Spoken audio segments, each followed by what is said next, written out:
नेमकं काय या चित्रपटातून प्रेक्षकांना बघायला मिळणार आहे, नेमकं काय चित्रपटामध्ये असणार? 26 नोव्हेंबर हा चित्रपट 9 मेला महाराष्ट्रातील सगळ्या चित्रपटगृहामध्ये लागतोय. संविधान हा त्याचा मुख्य विषय आहे. संविधान हे आपल्याला सगळ्यांना गरजेचं आहे. आपल्या जगण्याचा एक अविभाज्य भाग आहे आणि अतिशय एंटरटेनिंग सिनेमा आहे. सचिन मुराडे आमचे दिग्दर्शक आहेत आणि जवादे सर आमचे निर्माते आहेत. अनिकेत पिक्चरचा हिरो आहे आणि गणेश हा माझा राईट हँड आहे. आम्ही ह्याच्यात तर अशी एक फार चांगला विषय असलेला हा सिनेमा आहे. तर महाराष्ट्रातल्या सगळ्या जनतेला सांगायचं आहे मला की तुम्ही हा थिएटरमध्ये जाऊन बघा, अतिशय तुम्हाला आवडेल सिनेमा. काय असणार आहे नेमकं चित्रपटामध्ये, मेसेज काय असणार आहे? कारण का तुमची स्टाईल वेगळी आहे, तुम्ही दक्षिणात्य सिनेमामधून वेगळं पाहायला मिळता, मराठीमध्ये वेगळं पाहायला मिळता, यामध्ये काय पाहायला मिळतं? तुम्हाला पाहिल्यावरच कळेल. याच्यामध्ये जे पहिल्यासारखं आहे ते नाही, त्यात काय ते नवीन आहे, म्हणून तुम्ही थिएटरमध्ये जाऊन बघितलं पाहिजे. सध्या संविधानावर संविधान आपल्या लोकशाहीचा मूलभूत पाया मानला जातो, पण अनेकदा पायामधली त्याची होते, त्याला कुठेतरी आळा बसला पाहिजे असं वाटतं. हा संविधान हा अतिशय म्हणजे मराठी निर्मात्यांचं मला कौतुक करावंसं वाटतं की ते अतिशय वेगळे विषय घेऊन येतात. त्यामुळे संविधान हा अतिशय आपल्या जगण्याचा अविभाज्य भाग आहे आणि संविधानाकडे दुर्लक्ष तुमच्या माझ्या ते सगळ्यांपासून म्हणजे अगदी शिपाई टू पंतप्रधानांपर्यंत त्याची जी व्हॅल्यू आहे त्या व्हॅल्यूनं बघितलं जात नाही.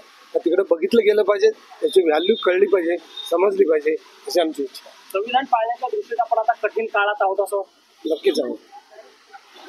आपण नैतिकतेच्या दृष्टीनं सगळेच बदललेलो आहोत. काळ बदलतो आहे, बरोबर आहे, पण आपण आपलं मूळ स्वत्व माणुसकीचं आहे ते घालवत बसलोय आणि त्याच्यामुळं सगळं वाटोळं होतंय. जे काय देशातलं संविधान पण धोक्यात आहे असं वाटते तुम्हाला, अभिनेता नेता म्हणून अनेक जे प्रकरण घडत आहेत देशात त्याच्याबरोबर देश एवढा मोठा आहे ना की याच्यात ह्या गोष्टी कळत नाहीत की या कशा पद्धतीने व्हायला नाही पाहिजेत. कारण तुमच्या आमच्यासारखी माणसं जी एकमेकाला ट्रोल करतात, खऱ्या माणसांना खोट्या माणसांना उचलून धरणं, ही तुमच्या आमच्यासारखी माणसंच आहेत ना. त्या माणसांचा प्रश्न आहे, इथं सगळं मूळ आहे असं मला वाटतं. सध्या देश वेगळ्या संकटामध्ये असल्याचं पाहायला मिळतोय. जे पहलगामला हल्ला झाला त्यानंतर उद्या मॉकड्रिल होत आहेत देशभरातील विविध ठिकाणी आणि एक युद्ध सुरू होतंय की काय, अशा प्रकारची संभ्रम जो आहे तो लोकांमध्ये पाहायला मिळतोय. आपल्याला काय वाटतंय सगळ्या घडामोडी मागील काही दिवसांपासून पाहायला मिळतोय? मी एवढं अगदी स्ट्रॅटेजिक सांगणार नाही, पण आता कसं तहान लागली की लगेच विहीर खोदायला घ्यायची आणि चल पाणी पाहिजे म्हणायचं. तर ते कितपत सत्य खरं होणार आहे मला माहिती नाही, पण उपलब्ध परिस्थिती जे आहे चांगलं आहे, जे करायलाच पाहिजे. मॉकड्रिल आहे तर मॉकड्रिलचं करून आपण अवेअर झाला पाहिजे. साधी बिल्डिंगमध्ये आग लागणार तर माणसं खाली उतरायला तयार नसतात. ते म्हणतात हे कशाला आम्हाला खाली बोलवतात. तर आपला नैराश्य किंवा निराशा किंवा कंटाळा हा पण आपला तुमचा स्वभाव आहे. कारण मतदान कुठे आपण नीट करतो, मतदान नीट केलं असतं तर हे झालंच नसतं ना. मतदानाची प्रक्रियाच कुठं नीट होते, इथंच आपले मूळ आहे ना. आणि एकदा निवडून दिल्यानंतर आपल्या हातात काही राहत पण नाही, हे पण परत मूळ आहे ना.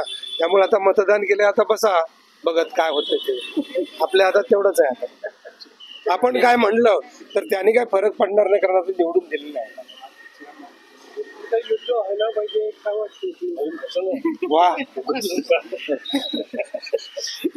युद्ध कधीच व्हायला नाही पाहिजे. युद्ध देशात नाही व्हायला पाहिजे, राज्यात नाही व्हायला पाहिजे, माणसात नाही व्हायला पाहिजे.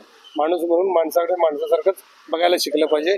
एवढे नसले प्रश्न पण विचारू नका, असले तुम्ही त्यामुळे काहीतरी उगाच काळी टाकू नका. पण पहलगाम मध्ये सगळं झाल्यानंतर आपण उत्तर दिलं पाहिजे अशी भूमिका जी आहे ती अनेकांकडून आहे आणि त्याच्या दृष्टीने पावले केंद्रीय पातळीवर उचलली जात आहे. उत्तर देणं आणि त्याचे प्रत्युत्तर परत पोचणं हे शक्य आहे का?